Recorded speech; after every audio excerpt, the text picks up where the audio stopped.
विद्यार्थी मित्रहरू, अब यो ब्यालेन्स सिट भनेको के हो भन्दाखेरि फाइनल एकाउन्टको अन्तिम स्टेप हो, जुनबाट हामीले व्यवसायको वित्तीय अवस्था कस्तो छ त, व्यवसायको दायित्वको अवस्था कस्तो छ, व्यवसायको सम्पत्तिको अवस्था कस्तो छ, त्यही देखाउनको लागि यो बनाइन्छ।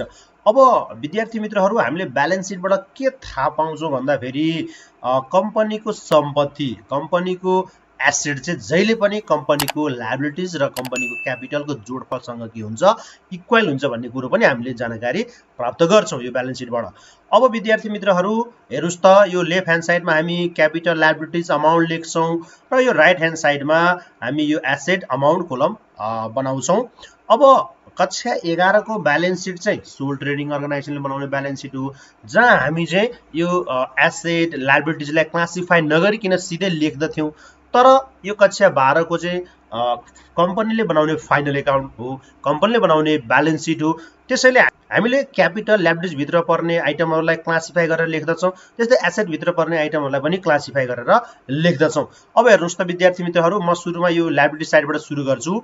अब हामीले लायबिलिटी साइडमा चाहिँ टोटल कतिवटा हेडिङ हुन्छ भन्दाखेरि लायबिलिटी साइडमा टोटल 6 वटा हेडिङ हुन्छ है। यो share capital, reserve and surplus, secured loan, unsecured loan, current liabilities र प्रोभिजन हेडिङ हुन्छ। त्यस्तै तपाईहरुको यो ब्यालेन्स सिट तर्फ fixed assets, investment, current assets, loan and advance र मिसिलेनियस एक्सपेन्डिचर हेडिङ हुन्छ। अब तपाईले यो हेडिङ भित्र कस्ता किसिमका आइटमहरु पर्दछ त्यो तपाईले बुझ्नुपर्ने हुन्छ। अब म तपाईलाई सुरुमा यो लायबिलिटी साइडबाट सुरु गर्छु है। अब हेर्नुस् त विद्यार्थी मित्रहरू, यो शेयर क्यापिटल पनि यो कम्पनीको लागि यो लायबिलिटी हो। शेयर क्यापिटल भनेको चाहिँ कम्पनीमा शेयर होल्डरहरूले लगानी गरेको पुँजीलाई नै के भनिन्छ, शेयर क्यापिटल भनिन्छ। अब यो शेयर क्यापिटलको पनि विभिन्न नामहरू हुन्छ, अब विभिन्न टाइपहरू हुन्छ, त्यसलाई सर्वप्रथम तपाईले यहाँ देखाउनु पर्ने हुन्छ। अब हेर्नुस् त, शेयर क्यापिटल हामीले 5 किसिमका नामहरू दिन्छौँ, अर्थात् यसका किसिमहरू 5 वटा हुन्छ। सुरुमा हामी यहाँ अथोराइज शेयर क्यापिटल लेख्छौँ। यो अथोराइज शेयर क्यापिटल भनेको चाहिँ कम्पनी स्टार्ट गर्दाखेरि, कम्पनी स्थापना गर्दाखेरि सुरुमा जुन प्रबन्ध पत्रमा, मेमोरेन्डम अफ एसोसिएसनमा जुन उल्लेख गरेको क्यापिटल हुन्छ नि, त्यसलाई नै के भनिन्छ, अथोराइज क्यापिटल भनिन्छ। यो यसलाई हामी नोमिनल क्यापिटल अथवा रजिस्टर क्यापिटल पनि भनिन्छ। कम्पनीले यो क्यापिटल भन्दा, यो शेयर क्यापिटल भन्दा बढी शेयर इस्यु गर्न सक्दैन, कि त यति नै बराबर, कि त यो भन्दा कम कम्पनीले के गर्न सक्छ, शेयर इस्यु गर्न सक्छ। त्यही भएर हामीले अब यहाँ अथोराइज शेयर क्यापिटल कति हो अब त्यो लेख्छौँ र त्यसको पर शेयर भ्यालु कति हो त्यो पनि हामी यहाँ लेखेर यो दुईटा मल्टिप्लाई गरेर अमाउन्टलाई कहाँ लेख्छौँ, बाहिर लेख्छौँ। तर यो हामी यो लायबिलिटी साइडमा यो अमाउन्ट कोलममा यसलाई जोड्दैनौँ, यसलाई चाहिँ हामी के गर्छौँ, डबल अन्डरलाइन गरेर क्लोज गर्छौँ। यसलाई हामीले जोड्नु पर्दैन। अब तपाईलाई क्वेसनमा यो अथोराइज क्यापिटल दिएको छ भने तपाईहरुले यहाँ लेख्नुपर्ने हुन्छ है, र यहाँ तपाईले दुईटा डबल अन्डरलाइन गरिदिनु पर्ने हुन्छ, यसलाई हामीले जोड्दैनौँ। अब हेर्नुस् त, अर्को प्रकारको शेयर क्यापिटल छ issued capital, issued share capital. अब कम्पनीले कति शेयर इस्यु गरेको छ त पब्लिकहरूलाई, अब त्यो क्यापिटलको चाहिँ हामी यहाँ त्यो शेयर क्यापिटलको संख्या यहाँ लेख्नुपर्ने हुन्छ। तपाईलाई क्वेसनमा दिएको छ भने तपाईले त्यहाँ लेख्नुपर्ने हुन्छ है। यसको प्रति शेयरको भ्यालु कति हो त्यो पनि हामीले यहाँ लेख्नुपर्ने हुन्छ। अब यसलाई पनि हामीले के गर्छौँ, यहाँ डबल अन्डरलाइन राखेर क्लोज गर्छौँ, यसलाई पनि हामीले जोड्नु पर्दैन। अब अर्को छ हेर्नुस् त, सब्सक्राइब क्यापिटल। अब कम्पनीले जति इस्यु गरेको हुन्छ, अब त्यो भन्दा बढी आवेदन पनि प्राप्त हुन सक्छ अथवा त्यो भन्दा कम आवेदन प्राप्त हुन सक्छ। यो भनेको पब्लिकहरूले आवेदन दिएको चाहिँ शेयर संख्या हो, यो शेयर क्यापिटल हो। त्यही भएर अब तपाईले यहाँ कति पब्लिकहरूबाट कति शेयरको लागि आवेदन प्राप्त भएको छ त त्यो शेयर संख्या यहाँ लेख्नुपर्ने हुन्छ र यसलाई पनि तपाईले के गर्नुपर्ने हुन्छ, क्लोज गर्नुपर्ने हुन्छ। अब यति भइसकेपछि अब कम्पनीले के गर्छ, त्यो शेयरको पैसा चाहिँ विभिन्न किस्ताहरूमा माग गर्दछ। अब कम्पनीले जस्तै उदाहरणको लागि कम्पनीले चाहिँ 10,000 शेयर इस्यु गरेको छ, एउटा शेयरलाई 100 रुपियाँ पर्छ। अब कम्पनीले जम्मा 80 शेयरको मूल्य मात्रै मागेको छ, कम्पनीले चाहिँ 80 रुपियाँ मागेको छ भने अब यहाँ त्यसलाई चाहिँ हामीले यहाँ लेख्नु पर्ने हुन्छ। त्यसलाई भन्छ कल्ड अफ क्यापिटल। भनेपछि कम्पनीले सेयर होल्डरहरूबाट जति सेयरको रकम माग गर्दछ नि त्यसलाई नै के भनिन्छ कल्ड अफ क्यापिटल भनिन्छ। अब यो छ भने पनि हामी यसलाई पनि यहाँ देखाउँछौँ, यसलाई पनि के गर्छौँ डबल अन्डरलाइन राखेर क्लोज गर्छौँ।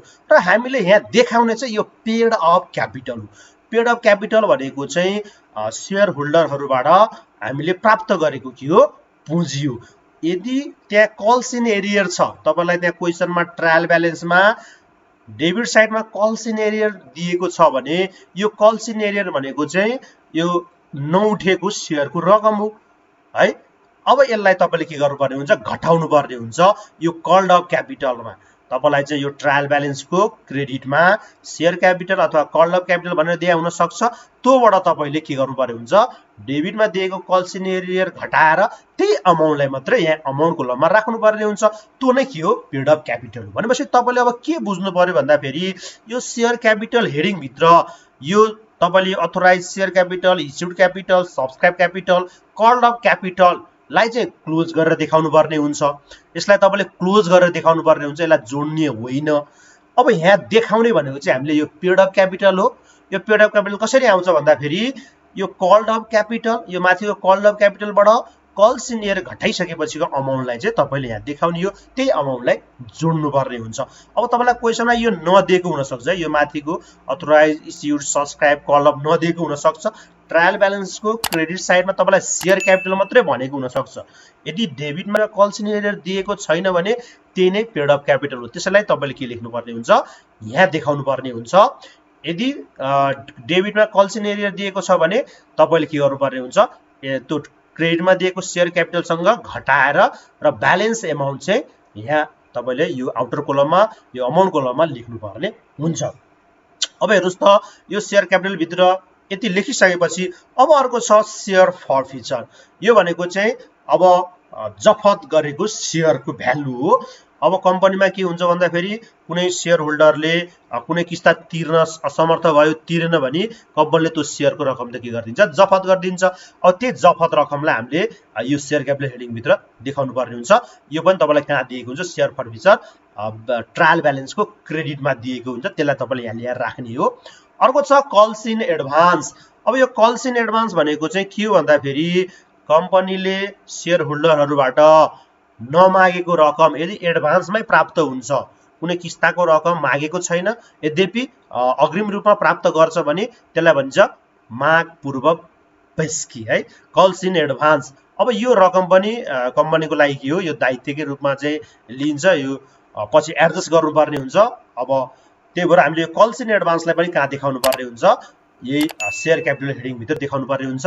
यो पनि तपाईँलाई ट्रायल ब्यालेन्सको क्रेडिटमा दिएको हुन्छ। र तपाईँलाई यो ल्याबिलिटी साइडमा यो सेयर क्यापिटल हेडिङभित्र यही देखाउनु पर्ने हुन्छ। नर्मली तपाईँलाई के दिएको हुन्छ सेयर क्यापिटल दिएको हुन्छ, त्यसमा तपाईँले कल्स इन एरियर घटाउनु पर्यो, अनि सेयर फर्फिचर लेख्नु पर्यो, अनि कल्स इन एडभान्स लेख्न पर्यो। अब यति गरिसकेपछि अर्को हेडिङ छ रिजर्भ एन्ड सरप्लस।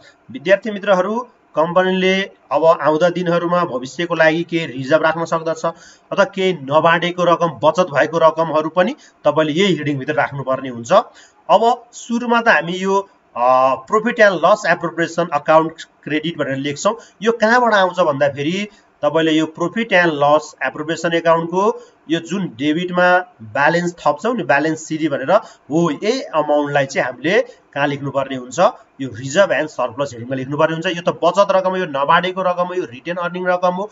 अब यसलाई पनि हामीले कहाँ देखाउनु पर्ने हुन्छ रिजर्भ एन्ड सरप्लस हेडिङभित्र देखाउनु पर्ने हुन्छ। अब अर्को छ सेयर प्रिमियम। यो सेयर प्रिमियम पनि तपाईँलाई यो ट्रायल ब्यालेन्सको क्रेडिटमा दिएको हुन्छ। अब यो पनि यो सरप्लस एमाउन्ट हो, यो तपाईँले कहाँ देखाउनु पर्यो यो रिजर्भ एन्ड सरप्लस हेडिङमा देखाउनु पर्यो। अर्को कम्पनीले भोलिका लागि विभिन्न रिजर्भहरू राख्छ। अब त्यो general reserve, capital reserve, sinking fund, कन्टिन्जेन्सी reserve, reserve and surplus भन्ने बित्तिकै तपाईँले कहाँ राख्नु पर्यो यही रिजर्भ एन्ड सरप्लस हेडिङभित्र राख्नु पर्यो। अब विद्यार्थी मित्रहरू अर्को छ secured loan, unsecured loan. Normally loan दुई प्रकारको हुन्छ, एउटा सेक्युर्ड लोन अर्को अनसेक्युर्ड लोन। अब हामीले ब्याङ्कबाट लोन लिँदाखेरि कुनै कोल्याटरल डिपोजिट अथवा कोल्याटरल सेक्युरिटिजहरू राखेका छौँ अथवा जमानत धरौटीहरू राखेका छौँ भने त्यस्तो लोनलाई के भनिन्छ सेक्युर्ड लोन भनिन्छ। यदि हामीले त्यस्ता लोन तिर्न सकेन भने त्यो हामीले राखेको धरौटी कोल्याट्रल सेक्युरिटिजहरू चाहिँ यो ब्याङ्कले के गरिदिन्छ जफत गरिदिन्छ। त्यस्ता लोनलाई नै के भनिन्छ सेक्युर्ड लोन भनिन्छ। अब त्यहाँ तपाईँलाई यहाँ bank loan, mortgage loan, debenture, other secured loan भनेर यो ट्रायल ब्यालेन्सको क्रेडिटमा दिएको हुनसक्छ, तपाईँले यहाँ राख्नुपर्ने हुन्छ। अब विद्यार्थी मित्रहरू कहिलेकाहीँ तपाईँलाई यो 10% bank loan, 10% mortgage loan, 10% debenture भन्न सक्छ। त्यो 10% भनेको इन्ट्रेस्टको रेट हो, त्यो पर एनम इन्ट्रेस्ट रेट हो। त्यसलाई पनि हामीले के गर्नुपर्ने हुन्छ एडजस्ट गर्नुपर्ने हुन्छ। म तपाईँहरूलाई एडजस्टमेन्ट पढाउँदाखेरि त्यो चाहिँ सिकाउने छु। अब यो सेक्युर्ड लोनभित्र यही आउँछ लङ टर्म लोनहरू। अब अनसेक्युर्ड लोन भनेको चाहिँ हामीले ब्याङ्कबाट लोनहरू लिँदाखेरि ब्याङ्कले कुनै धरौटी माग्दैन, कुनै जमानत माग्दैन भने त्यस्ता लोनलाई के भनिन्छ अनसेक्युर्ड लोन भनिन्छ। नर्मली यो सर्ट टर्म लोनहरू हुन्छ, नर्मली यो सेक्युर्ड लोन चाहिँ लङ टर्म लोनहरू हो, तर अनसेक्युर्ड लोन चाहिँ सर्ट टर्म लोन। तपाईँलाई ट्रायल ब्यालेन्सको क्रेडिटमा सर्ट टर्म लोन भनेर दिएको छ भने तपाईँले यहाँ राख्नुपर्ने हुन्छ। अब अर्को हेडिङ चाहिँ हेर्नुहोस् त करेन्ट लायबिलिटिज। यो भनेको के हो चल दायित्वहरू। अब 1 वर्षभित्रमा अर्थात् छोटो अवधिमा हामीले तिर्नुपर्ने भुक्तान गर्नुपर्ने जुन रकम जुन दायित्व हुन्छ नि त्यसलाई नै के भनिन्छ करेन्ट लायबिलिटिज भनिन्छ। पछि यो हेडिङभित्र के आउँछ हेर्नुहोस् त सन्ड्री क्रेडिटर्स। सन्ड्री क्रेडिटर भनेको धेरै साहुहरू, हामीले साहुहरूबाट सामानहरू उधारोमा खरिद गरिसकेपछि के गर्नुपर्ने हुन्छ पैसा तिर्नुपर्ने हुन्छ र यो तुरुन्तै तिर्नुपर्ने हुन्छ, छिटै तिर्नुपर्ने हुन्छ। यो के हो करेन्ट लायबिलिटिज हो। अर्को चाहिँ हेर्नुहोस् त बिल्स पेबल, अकाउन्ट्स पेबल भनेको नि त्यही हो। हामीले सामानहरू उधारमा खरिद गरिसकेपछि हामीले सेवाहरू लिइसकेपछि हामीले भविष्यमा तिर्नुपर्ने भुक्तान गर्नुपर्ने रकम हो। यो पनि तुरुन्तै चाहिँ हामीले के गर्नुपर्ने हुन्छ दिनुपर्ने हुन्छ, तिर्नुपर्ने हुन्छ। यो पनि के हो करेन्ट लायबिलिटिज नै हो। अर्को छ ब्याङ्क ओभरड्राफ्ट। भनेपछि हामीले ब्याङ्कबाट हाम्रो खाताको भन्दा बढी रकम झिक्यौँ अथवा ब्याङ्कले हामीलाई बढी रकम झिक्ने फेसिलिटी दियो भने त्यो बढी जति झिकेका छौँ त्यसलाई भन्छ ब्याङ्क ओभरड्राफ्ट। यो पनि के हो सर्ट टर्मको लागि ब्याङ्कले दिएको लोन जस्तै हो। यसलाई पनि हामीले 3 महिनाको अवधिभित्र नै के गर्नुपर्ने हुन्छ भुक्तान गर्नुपर्ने हुन्छ विथ इन्ट्रेस्ट। र यो ब्याङ्क ओभरड्राफ्ट भनेको पनि यो दायित्व हामीले तिर्नुपर्ने हुन्छ। त्यही भएर यसलाई हामीले करेन्ट लायबिलिटिज हेडिङमा राख्दछौँ। अर्को हेर्नुहोस् त के छ अनअर्न इन्कम। यो अनअर्न इन्कम भनेको हामीले नकमाइएको आम्दानी हो। हामीले काम गर्नुभन्दा अगाडि नै रिसिभ गरेको जुन रकम हुन्छ त्यसलाई भनिन्छ एडभान्स इन्कम अथवा अनअर्न इन्कम। भनेपछि हामीले भोलि काम गरिदिनु पर्ने हुन्छ, यदि हामीले काम गर्दिनौँ भने हामीले त्यो रकम के गर्नुपर्ने हुन्छ फिर्ता दिनुपर्ने हुन्छ। त्यही भएर यो अनअर्न इन्कम एडभान्स इन्कम भनेको के हो करेन्ट लायबिलिटिज हो। यसलाई पनि हामीले यही करेन्ट लायबिलिटिज हेडिङभित्र राख्नुपर्ने हुन्छ। अब हेर्नुहोस् त आउटस्ट्यान्डिङ एक्सपेन्सेस ड्यू अथवा अनपेड एक्सपेन्सेस। यो भनेको तिर्न बाँकी खर्चहरू, नतिरिएका खर्चहरू जुन भविष्यमा हामीले तिर्नुपर्ने हुन्छ तिनी खर्चहरूलाई के भनिन्छ आउटस्ट्यान्डिङ एक्सपेन्सेस। तपाईँलाई आउटस्ट्यान्डिङ स्यालेरी बन्न सक्छ, आउटस्ट्यान्डिङ वेजेस बन्न सक्छ, आउटस्ट्यान्डिङ इन्ट्रेस्ट बन्न सक्छ अथवा स्यालेरी ड्यू, वेजेस ड्यू अथवा स्यालेरी अनपेड भन्न सक्छ। यो भनेको के हो करेन्ट लायबिलिटिज हो। यसलाई हामीले कहाँ राख्नुपर्ने हुन्छ यही ब्यालेन्स सिटको लायबिलिटी साइडमा राख्नुपर्ने हुन्छ र यो तपाईँलाई ट्रायल ब्यालेन्सको क्रेडिटमा दिएको हुन्छ है। विद्यार्थी मित्रहरू अर्को छ अनक्लेम डिभिडेन्ड अर्थात् दाबी नगरिएको डिभिडेन्ड। अब कम्पनीमा के हुन्छ भन्दाखेरि धेरै सेयर होल्डरहरू हुन्छ। अब वर्षको अन्तिममा नाफाबाट केही रकम सेयर होल्डरहरूलाई डिभिडेन्डको रूपमा बाँड्नुपर्ने हुन्छ र कति सेयर होल्डरहरू चाहिँ त्यो डिभिडेन्ड लिन नआएको हुनसक्छ। भनेपछि त्यस्ता सेयर होल्डरहरू लाई भोलि कम्पनीले के गर्नुपर्ने हुन्छ यदि उनीहरू दाबी गर्न आयो भने त्यो डिभिडेन्ड दिनुपर्ने हुन्छ, उनीहरूलाई दिनुपर्ने हुन्छ। त्यस्ता डिभिडेन्डहरूलाई भन्छ अनक्लेम डिभिडेन्ड, जुन दाबी नगरेको तर भोलि दाबी गर्न आयो भने दिनुपर्ने। भनेपछि त्यो पनि के हो करेन्ट लायबिलिटिज। भोलि दाबी गर्न आयो भने तुरुन्तै दिनुपर्ने हुन्छ। यो पनि के हो करेन्ट लायबिलिटिज भित्रै हामी राख्दछौँ। विद्यार्थी मित्रहरू अर्को हेर्नुहोस् त premium on redemption of debenture. Debenture होल्डरहरूलाई चाहिँ हामीले बढाएर फिर्ता दिने भनिएको छ भने त्यो पनि हाम्रो के हो करेन्ट लायबिलिटिज हो। जति हामीले बढाएर फिर्ता दिन्छौँ नि त्यो रकम भनेको हाम्रो लागि के हो यो भोलि फिर्ता दिनुपर्ने हुन्छ। यो करेन्ट लायबिलिटिज भित्रै पर्दछ। भनेपछि यो करेन्ट लायबिलिटिज भित्र यी आइटमहरू आउँदछन्। अब अन्तिम हेडिङ छ प्रोभिजन। अब यो प्रोभिजन भित्र हेर्नुहोस् त provision for tax, propose dividend, pension fund, अब provision for employees, provident fund अथवा बोनस फन्ड, यी आइटमहरू आउँदछ। नर्मली यो provision for tax, propose dividend यो एडजस्टमेन्टबाट आउँछ। त्यही भएर मैले यो ब्राकेटमा एडिजी लेखेको छु। हुन त यो प्रोपोज डिभिडेन्ड चाहिँ ट्रायल ब्यालेन्सबाट नि आउन सक्छ। क्रेडिटमा दिएको छ भने तपाईँले यहाँ राख्नुपर्ने हुन्छ, तर यो प्रोभिजन फर ट्याक्स चाहिँ तपाईँलाई यो ट्रायल ब्यालेन्सको क्रेडिटमा दियो भने यहाँ राख्ने होइन, त्यसलाई चाहिँ हामीले कहाँ राख्नुपर्ने हुन्छ, यो प्रोफिट एन्ड लस एप्रोप्रिएसन एकाउन्टको यहाँ क्रेडिटमा राख्नुपर्ने हुन्छ प्रोभिजन फर ट्याक्स आयो भने। यति गरिसकेपछि अब हामी एसेट साइडमा जान्छौँ। हेर्नुहोस् त विद्यार्थी मित्रहरू, एसेट सम्पत्ति। अब यो एसेट साइडको सुरुमा हामी के लेख्छौँ, फिक्स एसेट। फिक्स एसेट भनेको स्थिर सम्पत्तिहरू, त्यस्ता सम्पत्तिहरू जसको आयु 1 वर्षभन्दा बढी हुन्छ र ती सम्पत्तिहरू कम्पनीले चाहिँ रेगुलर इन्कम गर्नको लागि के गर्छ, खरिद गर्छ। पछि यो तुरुन्तै यस्ता एसेटहरू बिक्री वितरण गरिँदैन, त्यस्ता एसेटहरूलाई के भनिन्छ, फिक्स एसेट भनिन्छ। Land and machinery, furniture and fixture, land and building, vehicles, leasehold properties, livestock. यो लाइभ स्टक भनेको चाहिँ जनावरहरू हो। अब अर्को इक्विपमेन्ट, भनेपछि यो equipment, livestock, leasehold properties, vehicles, land and building, furniture and fixtures, plant and machinery, यो भनेको चाहिँ के भन्दाखेरि टेन्जिबल फिक्स एसेटहरू जसलाई हामीले देख्न सक्छौँ, छुन सक्छौँ। अब इन्टेन्जिबल फिक्स एसेटहरू पनि हुन्छ। हेर्नुहोस् त, यो goodwill, trademark, copyright, patent right भनेको इन्टेन्जिबल फिक्स एसेट हो। यो गुडविल भनेको चाहिँ यो प्रेस्टिज हो, सम्मान, मान सम्मान, प्रतिष्ठान, यो पनि हाम्रो फिक्स एसेट हो। अर्को छ ट्रेडमार्क, अब व्यापारिक चिन्हहरू, यो पनि के हो, स्थिर सम्पत्ति नै हो। अर्को कपिराइट्स, अर्को प्याटेन्ट राइट्स, यी भनेका चाहिँ इन्टेन्जिबल फिक्स एसेट र यी माथिका भनेको टेन्जिबल फिक्स एसेट। अब यो फिक्स एसेट भित्रको आइटम तपाईँले जुन अगाडि पछाडि राख्दा पनि हुन्छ। अब अर्को चाहिँ हेर्नुहोस् त, इन्भेस्टमेन्ट हेडिङ छ। अब यो इन्भेस्टमेन्ट हेडिङमा अब कम्पनीले कुनै बाहिरी कम्पनीहरूमा अथवा सरकारी चाहिँ सेक्युरिटिजहरू, बोन्ड्सहरूमा इन्भेस्टमेन्ट गरेको छ भने त्यसलाई हामी यहाँ लेख्दछौँ। अब तपाईँलाई यो ट्रायल ब्यालेन्सको डेबिटमा investment in government securities, investment in shares and debenture भन्यो भने तपाईँले इन्भेस्टमेन्ट हेडिङमा लेख्नुपर्ने हुन्छ। अब त्यसपछि अर्को हेडिङ चाहिँ हेर्नुहोस् त, करेन्ट एसेट्स। करेन्ट एसेट भनेको चल सम्पत्तिहरू जसलाई हामीले चाहिँ तुरुन्तै क्यासमा, इमिडिएटली क्यासमा कन्भर्ट गर्न सक्छौँ, त्यस्ता सम्पत्तिहरूलाई हामी के भनिन्छ, करेन्ट एसेटहरू भनिन्छ। जस्तै लुज टुल्स। अर्को छ सन्ड्री डेटर्स, हामीले जसलाई सामान उधारोमा चाहिँ बिक्री वितरण गर्छौँ त्यसलाई भन्छ डेटर्स, तीबाट हामीले के गर्छौँ, तुरुन्तै पैसा माग्दछौँ। अर्को भनेको बुक डेट्स, यो सन्ड्री डेटरको अर्को नाम हो बुक डेट्स। अब हामीले सन्ड्री डेटर, बुक डेट नभनिकन यसलाई बिल रिसिभेबल अथवा अकाउन्ट रिसिभेबल पनि भन्न सकिन्छ।